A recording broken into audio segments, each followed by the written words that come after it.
नमस्कार, मैं दिनेश कुमार शर्मा, सहायक आचार्य भूगोल, राजकीय महाविद्यालय बूंदी। आज हम बीए सेकंड ईयर के ह्यूमन एंड इकोनॉमिक ज्योग्राफी प्रश्न पत्र के बारे में आज हम आगे चर्चा करेंगे। पिछली कक्षा में हम लोगों ने देखा था कि भूगोल की प्रकृति, साथ ही साथ मानव भूगोल की अर्थ एवं परिभाषा, भूगोल की अर्थ एवं परिभाषा क्या होती है, किसे कहा जाता है और इस विषय का परिभाषात्मक तौर पे किस तरीके से विकास हुआ है, ये हमने पिछली कक्षा में देखा है। अगली कक्षा में आज हम मानव भूगोल की प्रकृति बात करेंगे। नेचर ऑफ ह्यूमन ज्योग्राफी, मानव भूगोल की प्रकृति किस तरीके से है। परिभाषाओं के अध्ययन से हम लोगों ने देखा है कि समय के साथ मानव भूगोल की परिभाषा में एक नवीन स्वरूप देखने को मिलता है। परिभाषा किसी भी विषय के आवरण को स्पष्ट करती है, उसके अंदर समाहित होने वाले अध्ययन के नवीनतम स्वरूपों को स्पष्ट करती है और परिभाषा किसी भी विषय की स्थायी नहीं होती है, इसमें बदलाव होता रहता है। जैसे जैसे समय के साथ विषय में प्रगति होती है, वैसे वैसे उसको विवरण देने का या उसे समझाने का या उसकी मूल अवधारणाओं में आने वाले बदलावों को परिभाषित किया जाता है। भूगोल की परिभाषाओं में हम लोगों ने देखा कि भूगोल एक विवरणात्मक विज्ञान से विवेचनात्मक और विश्लेषणात्मक विज्ञान बना और भूगोल धीरे धीरे एक क्षेत्र वर्णनी विज्ञान के रूप में स्थापित हो गया और इसमें काम करने वाले विद्वानों ने उसे एक व्यवस्थित विज्ञान बनाने में महत्वपूर्ण योगदान दिया। हम देखते हैं कि प्रारंभ में भूगोल सिर्फ विवरणों की प्रकृति का ही अध्ययन करता था और उससे ये बात स्पष्ट होती थी कि भूगोल में सिर्फ विवरणों का अध्ययन किया जाता है। परंतु ये देखा गया कि भूगोल सिर्फ विवरणात्मक विज्ञान ही नहीं है, विवरणात्मक अध्ययन नहीं है, अपितु उन तथ्यों की वहां पर उपस्थिति और उनके बीच में जो कार्य कारण संबंध हैं, उन कार्य कारण संबंधों की व्याख्याओं पर बल दिया जाने लगा। इससे धीरे धीरे भूगोल एक वैज्ञानिक विषय के रूप में स्थापित हो गया। मानव भूगोल भूगोल की दो प्रधान शाखाओं में से एक है, जिसे भौतिक भूगोल और मानव भूगोल के रूप में जाना जाता है। यह भूतल के विभिन्न भागों में रहने वाले मानव समूहों तथा उनके पर्यावरण के मध्य होने वाली अंतःक्रियाओं और उनसे उत्पन्न सांस्कृतिक तथ्यों, भूदृश्यों के अध्ययन से संबंधित है।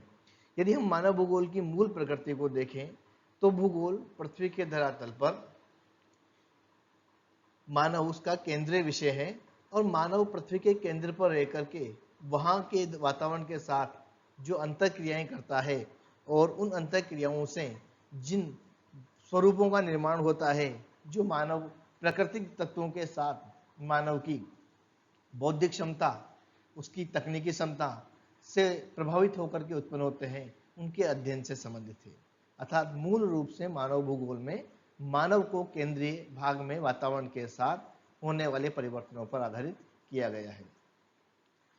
19वीं शताब्दी के उत्तरार्ध में मानव भूगोल के आरंभिक काल से लेकर वर्तमान काल तक की विकास यात्रा में मानव भूगोल की विषय वस्तु तथा अध्ययन उपागम में महत्वपूर्ण परिवर्तन एवं अंतर संबंधन होते रहे हैं। अतः मानव भूगोल की विषय वस्तु प्रारंभ से अलग प्रकार से थी और धीरे धीरे धीरे उसमें बदलाव आया है, क्योंकि मानव भूगोल की अध्ययन उपागमों में बदलाव आया है। मानव भूगोल के अध्ययन उपागमों में आने वाले बदलावों के आधार पर उसके विषय वस्तु या उसके विषय वस्तु के स्वरूप में भी उपागम आया है, यदि अंतर आया है। और मानव अध्ययन के जो उपागम है, जो मानव भूगोल में मानव को केंद्रित मानते हैं, उसकी पार्थिव विचारधाराओं वाला जो उपागम है, तंत्र उपागम है, इसके अलावा अध्ययन विश्लेषण उपागम है, इन उपागमों के आधार पर मानव भूगोल की प्रकृति में बदलाव हुए हैं और इससे मानव भूगोल की प्रकृति निर्धारण करने में महत्वपूर्ण भूमिका रही है। मानव भूगोल की प्रकृति से संबंधित महत्वपूर्ण तथ्य निम्न हैं, जो मानव भूगोल की प्रकृति को समझाते हैं। इनमें सबसे पहले हम लोग बात करें तो जो तथ्य आता है वो ये है, human geography is the ensemble of all these facts in which human activity has a part to play a asterisk। जिन रूल्स ने इसे बताया है कि मानव भूगोल उन सभी गतिविधियों का केंद्र है जो कि धरातल के साथ, जो मानव धरातल पर प्ले करता है या उन्हें आयोजित करता है। Human geography may be defined as the study of the nature and distribution or the relationship between geographical environment and human activities and qualities। Huntington ने मानव भूगोल की प्रकृति का एक वैज्ञानिक विश्लेषण दिया जो इनकी परिभाषाओं में भी दिखाई पड़ता है। वो ये है कि मानव भूगोल के अंतर्गत जो भौगोलिक पर्यावरण है और मानव की जो गतिविधियां हैं और उसकी जो गुण है उनका धरातल के ऊपर वितरण और उनके अंतर संबंधों का अध्ययन करना, उन्हें डिफाइन करना, उन्हें वर्गीकृत करना, ये मानव भूगोल की अध्ययन की प्रकृति है। अर्थात मानव भूगोल का मूल उद्देश्य ही मानव के पर्यावरण के संबंधों को वर्गीकृत करना है, क्षेत्र के अनुसार उनमें आने वाले अंतरों को पहचानना है। एक तरीके से हटिंगटन ने इसे काफी वैज्ञानिक दृष्टिकोण से मानव भूगोल की प्रकृति के विकास को योगदान दिया। ये बताया कि भूगोल से विवरणों तक सीमित रहने वाला विज्ञान नहीं हो सकता, अपितु इसे उन कारणों की खोज भी करनी चाहिए जिनकी वजह से इन भूदृश्यों का विकास हुआ है। Human geography may be defined as the science which deals with the adaptation in the widest sense of human groups to the earth। Camille Fox भी इसी तरीके के विचार देते हैं कि इसे एक विज्ञान के रूप में ही परिभाषित किया जा सकता है जो कि मनुष्य मानव समूह के द्वारा स्वीकृत किए जाते हैं, अडप्ट किए जाते हैं।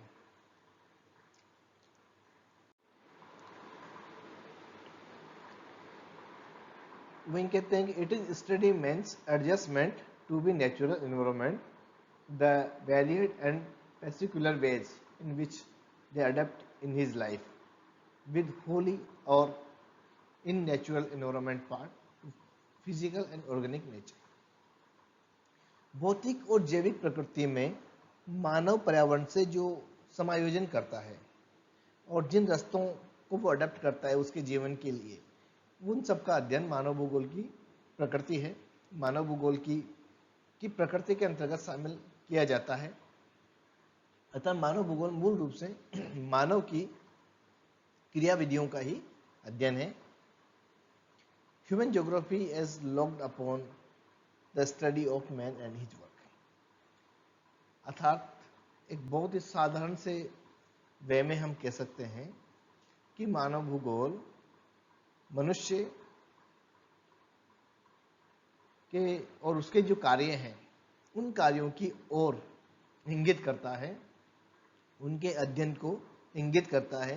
कि मानव जीव पृथ्वी पे साथ जो जो कार्य संपादित करता है,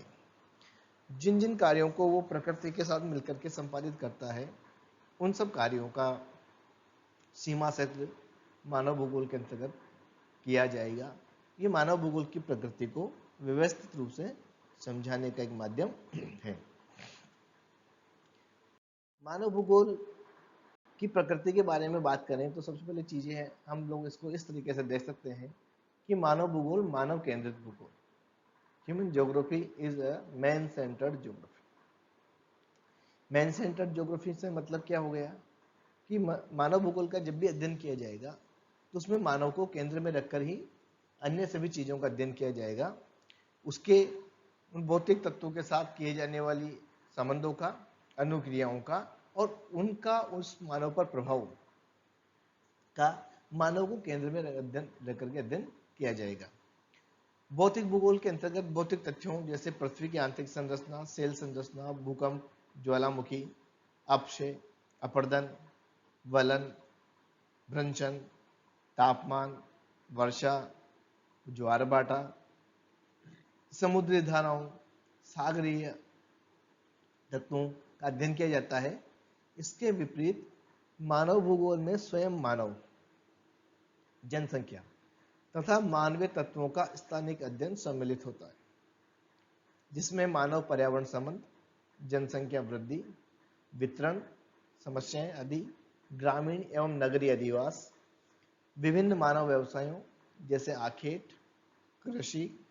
पशुपालन, विनिर्माण उद्योग, व्यापार, यातायात सेवाएं आदि मानव समाज, संस्कृति आदि से संबंधित भौगोलिक अध्ययन किए जाते हैं। इस प्रकार मानव भूगोल का केंद्र मानव है और इसकी संपूर्ण विषय वस्तु मानव समाज और मानवीय क्रियाओं से संबंधित है। यहाँ पर हम कहते हैं कि मानव अपने आप में एक यूनिट नहीं है,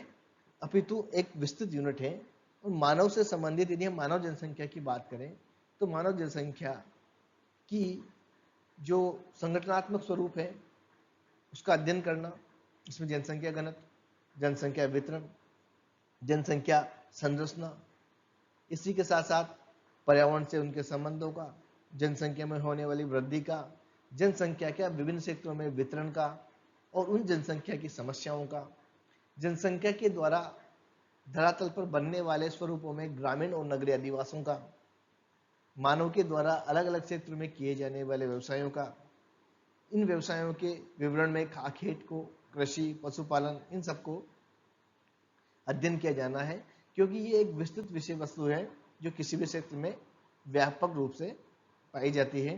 तो मानव केंद्रित भूगोल, इसलिए इसको मानव केंद्रित भूगोल कहा जाता है।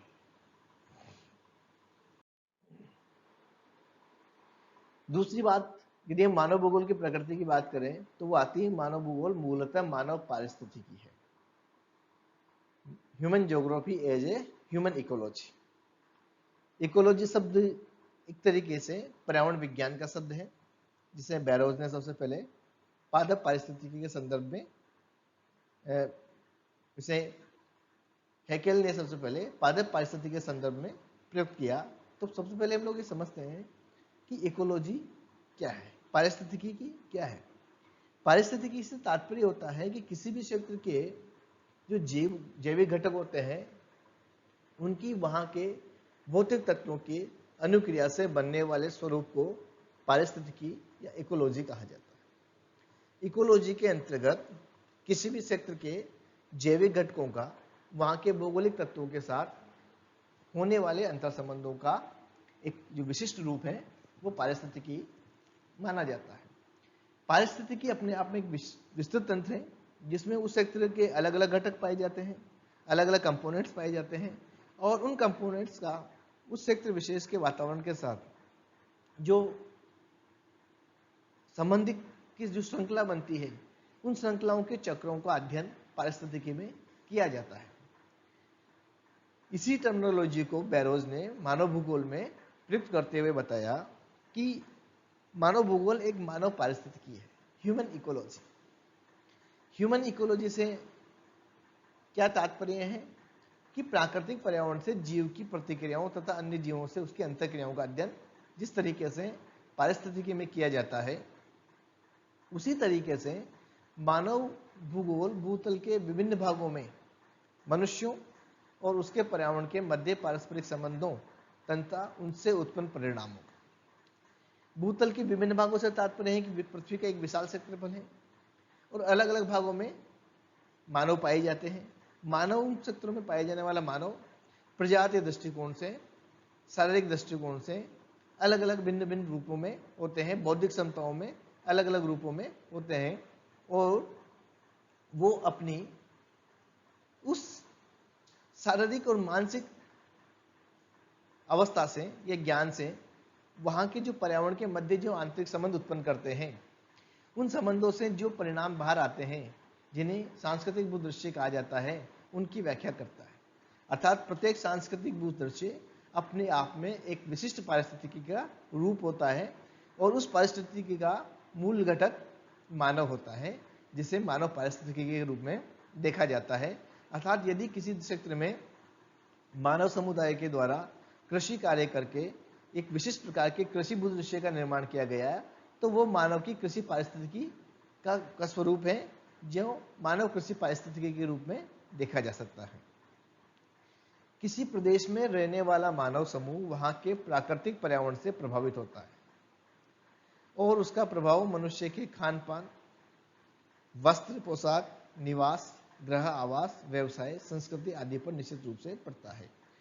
मनुष्य का जो जीवन है वो वहां के प्राकृतिक पर्यावरण की देन है, अर्थात मनुष्य उस प्राकृतिक पर्यावरण से विलग होकर के नहीं जा सकता और उस वातावरण का प्रभाव उनके निवास पर, खान पान पर, पोशाक पर निश्चित रूप से पड़ता है। जैसे तटीय क्षेत्र के लोगों के लिए सर्वसुलभ रूप से मछली एक उपयुक्त भोजन का आहार है, समुद्री जीवन का आहार है, ठीक वैसे ही पहाड़ी क्षेत्र के लोगों के लिए